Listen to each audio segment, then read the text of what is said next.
How is it that some people are able to learn languages easily within 1 year, but other people are stuck struggling for 5, 10, even 15 years without ever reaching fluency? In today's video, I'm going to reveal the simple strategy used by polyglots to actually learn a language so that you don't have to get stuck studying for years without making any meaningful progress. So let's get into the video. First, we need to start by understanding exactly how humans learn languages. As you probably heard, humans learn languages best by a process of immersion.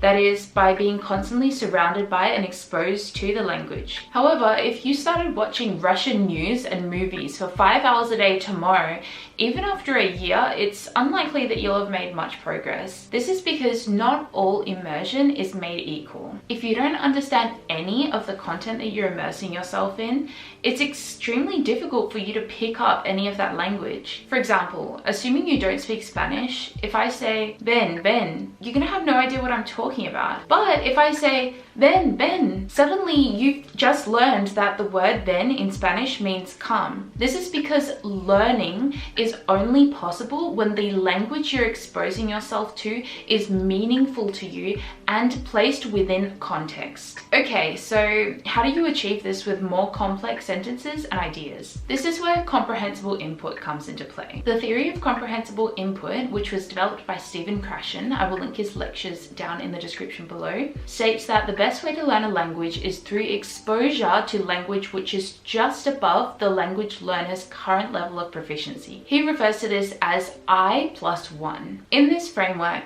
I represents the learner's current level, and +1 represents language which is challenging but still understandable with context. With comprehensible input, learners should be able to grasp the overall meaning even if they don't understand every single word or grammar structure used. Therefore, if you want to learn a language as effectively and efficiently as possible, you need to build your language learning strategy around comprehensible input. At the beginning, this will look like focusing on beginner level materials that emphasize language input.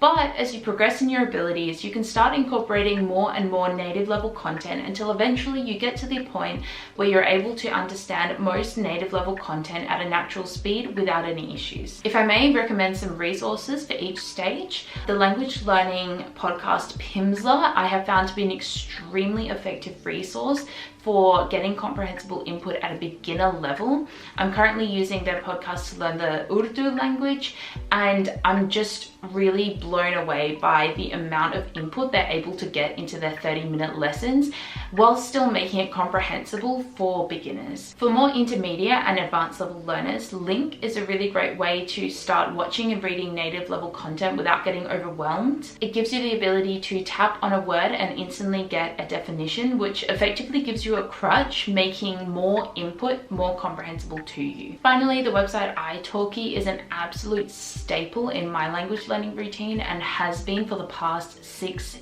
years. It allows you to connect with native speakers to practice your target language over video call, whether in a paid student-teacher format or for free as language partners. You can also get any writing practice you do checked by a native speaker, which is a feature that I'm personally really happy about because my favorite website to do this on Lang 8 actually closed down around this time last year, so italki is now the only place that I'm able to do this. I love italki so much, in fact, that I actually signed up for their affiliate program, which means if you use my link, you can get $10 US for free the first time you buy lesson credits on italki. So there you go. And of course, I'll leave the link to all of the resources I just mentioned in the description below, along with a bunch of other resources I didn't have time to include in this video. On top of that, if you're still unsure as to how exactly to get comprehensible input, I have a whole other video explaining exactly how to do that, which I will leave right here.